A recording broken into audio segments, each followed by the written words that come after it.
होता है। पहले आइए समझते हैं कि लेंस क्या होता है। तो लेंस एक पारदर्शी यानी ट्रांसपेरेंट मटेरियल का टुकड़ा होता है। जैसे कांच या प्लास्टिक। हाँ, बिल्कुल, जैसे कांच या प्लास्टिक। और इसकी दो सतह होती हैं, सरफेसेस, जिसमें से कम एक सतह वो स्पेरिकल यानी गोलाकार होती है। अच्छा, और इसका जो मुख्य काम है वो है प्रकाश की किरणों को यानी लाइट रेस को मोड़ना। तो इसका मतलब ये हुआ कि कोई भी ट्रांसपेरेंट चीज जिसका एक हिस्सा कम से कम घुमावदार या गोल हो, वो लेंस की तरह काम कर सकता है। बिल्कुल। और इसी प्रकाश को मोड़ने के आधार पर लेंस मोटा मोटी दो प्रकार के होते हैं। हम्म। पहला है कॉन्वेक्स लेंस यानी उत्तल लेंस।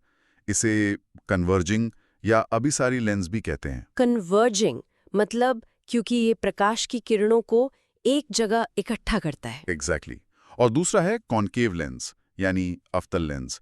इसे डाइवर्जिंग या अपसारी लेंस कहते हैं क्योंकि ये प्रकाश की किरणों को फैला देता है। अच्छा, यहाँ एक बात समझना जरूरी है। मतलब एक लेंस किरणों को सिकोड़ता है और दूसरा उन्हें बिखेर देता है। सही कहा। अब उत्तल लेंस को थोड़ा और समझते हैं। ये बीच में से मोटा और किनारों पर पतला होता है। हम्म। जैसा कि आप चित्र में देख सकते हैं, जब प्रकाश की पैरेलल किरणें इससे गुजरती हैं तो ये उन्हें एक बिंदु पर, एक पॉइंट पर मिला देता है। अच्छा, अच्छा।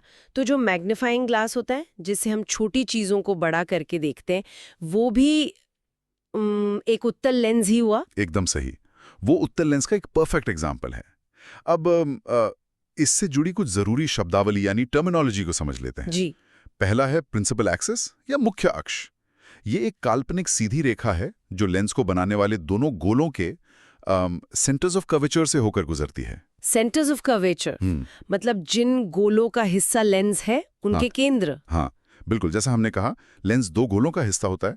उन गोलों के सेंटर को ही वक्रता केंद्र या सेंटर ऑफ कर्वेचर कहते हैं। इसका मतलब ये हुआ कि प्रिंसिपल एक्सिस वो लाइन है जिसके चारों ओर लेंस की पूरी ज्योमेट्री को समझा जाता है। एग्जैक्टली अब देखते हैं कि उत्तल लेंस का इस्तेमाल कहाँ कहाँ होता है। हम्म। पहला, हाइपरमेट्रोपिया यानी दूरदृष्टि दोष को ठीक करने के लिए।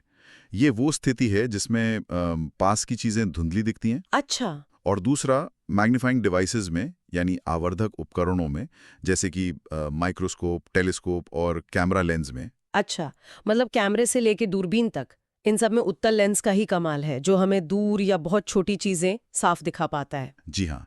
अब बात करते हैं अवतल लेंस की। ये उत्तल लेंस का आप कह सकती हैं उल्टा होता है। बीच में बीच में। पतला और किनारों पर मोटा। ठीक है। ये प्रकाश की समानांतर किरणों को एक बिंदु से फैला देता है और ऐसा लगता है कि किरणें एक काल्पनिक फोकस या वर्चुअल फोकस से आ रही हैं। अच्छा, तो ये किरणों को इकट्ठा नहीं करता। नहीं, फैलाता है। इसीलिए इसे डाइवर्जिंग लेंस कहते हैं। ये तो बिल्कुल उत्तल लेंस के विपरीत काम कर रहा है। वो इकट्ठा करता है और ये फैलाता है। जी हाँ। और इसी गुण के कारण इसके उपयोग भी अलग अलग हैं। पहला है मायोपिया यानी निकट दृष्टि दोष को ठीक करने के लिए। जिसमें दूर की चीजें साफ नहीं दिखती। बिल्कुल। इसके अलावा कुछ ऑप्टिकल इंस्ट्रूमेंट्स जैसे दूरबीन और बाइनोक्यूलर्स में भी इसका इस्तेमाल होता है। और फ्लैश लाइट यानी टॉर्च में भी। टॉर्च में? हाँ, ताकि प्रकाश फैल सके और ज्यादा एरिया कवर हो सके। तो जिन लोगों को दूर का देखने के लिए चश्मा लगता है, उनके चश्मे में अवतल लेंस होता है। एकदम सही। चलिए अब दोनों के बीच के अंतर को एक टेबल से समझते हैं। हम्म। पावर की बात करें तो उत्तल की पावर पॉजिटिव होती है और अवतल की नेगेटिव। अच्छा, प्लस और माइनस। हाँ, नेचर जैसा हमने डिस्कस किया, उत्तल कन्वर्जिंग है, अवतल डाइवर्जिंग है। इमेज जो बनती है वो उत्तल से ज्यादातर रियल यानी वास्तविक बनती है। और अवतल से? अवतल से हमेशा वर्चुअल यानी आभासी इमेज बनती है। और आखिर में शेप। उत्तल बीच में मोटा होता है और अवतल किनारों पर मोटा होता है। ये टेबल तो बहुत उपयोगी है। इससे दोनों लेंस के बीच का मुख्य अंतर एक नजर में ही समझ आ गया।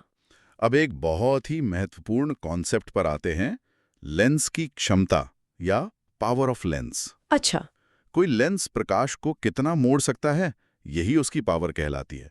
इसे पी से दर्शाया जाता है और इसकी एसआई यूनिट है डायोप्टर, जिसे हम डी लिखते हैं। अच्छा, तो जब हम चश्मे का नंबर बताते हैं जैसे -2 या +1.5, तो वो असल में डायोप्टर में उसकी पावर ही बता रहे होते हैं? बिल्कुल सही, वो डायोप्टर ही होता है। अब एक मजेदार तथ्य जानते हैं। जी। जब किसी लेंस को पानी में डुबोया जाता है तो उसकी प्रकृति, उसका नेचर बदल जाता है और सबसे दिलचस्प बात यह है कि पानी के अंदर हवा का बुलबुला, हाँ, एयर बबल। हाँ, वो एक अवतल लेंस यानी कॉन्केव लेंस की तरह काम करता है, भले ही वो दिखने में गोल उत्तल जैसा लगता है। ये तो सच में बहुत ही आश्चर्यजनक है। मतलब पानी के अंदर एक हवा का बुलबुला प्रकाश को फैलाता है, इकट्ठा नहीं करता। करेक्ट। चलिए अब विषय के दूसरे हिस्से पर चलते हैं, दर्पण यानी ठीक है। मिरर। दर्पण एक ऐसी चमकदार सतह है जिससे प्रकाश टकराकर वापस लौट आता है। इस प्रक्रिया को परावर्तन यानी रिफ्लेक्शन कहते हैं। अच्छा, और सिल्वर यानी चांदी को सबसे अच्छा रिफ्लेक्टर माना जाता है। इसके मुख्य प्रकार हैं समतल यानी प्लेन और गोलीय यानी स्फेरिकल। मतलब लेंस में प्रकाश आर पार जाता है जिसे रिफ्रैक्शन कहते हैं, और दर्पण में टकराकर वापस आ जाता है यानी रिफ्लेक्शन। यही मुख्य अंतर है। बिल्कुल। पहले समतल दर्पण को समझते हैं। ये एक सपाट सतह होती है, जैसे हमारे घरों में लगा आईना। ये हमेशा आभासी यानी वर्चुअल और सीधा यानी इरेक्ट प्रतिबिंब बनाता है, और इसमें प्रतिबिंब का आकार वस्तु के आकार के बराबर होता है। अच्छा, तभी जब हम शीशे में खुद को देखते हैं तो हम उतने ही बड़े और सीधे दिखते हैं जितने हम असल में हैं। एकदम। अब इससे जुड़े कुछ और रोचक तथ्य हैं। जैसे कि अगर आपको अपना पूरा शरीर देखना है तो दर्पण की लंबाई आपकी लंबाई की कम से कम आधी होनी चाहिए। अच्छा, सिर्फ आधी? हाँ। और दूसरा, यदि दो समतल दर्पण एक दूसरे के समानांतर यानी पैरेलल रखे जाएं तो उनके बीच अनंत प्रतिबिंब इनफाइनाइट इमेजेस बनती हैं। वाह! तो जो दुकानों के ट्रायल रूम में या सैलून में आमने सामने शीशे लगे होते हैं, उनमें हमें अपनी अनगिनत तस्वीरें इसी वजह से दिखती हैं। जी हाँ, वो इसी का नतीजा है। अब आते हैं गोलीय दर्पण पर। ये किसी खोखले गोले का हिस्सा होते हैं। ये भी दो तरह के होते हैं। लेंस की तरह ही? हाँ बिल्कुल। पहला कॉनकेव यानी अवतल, जिसकी भीतरी सतह चमकदार होती है, जैसे चम्मच का अंदर वाला हिस्सा। ठीक है। और दूसरा कॉन्वेक्स यानी उत्तल, जिसकी बाहरी सतह चमकदार होती है, जैसे चम्मच का बाहर वाला हिस्सा। ये चम्मच का उदाहरण तो बहुत अच्छा है।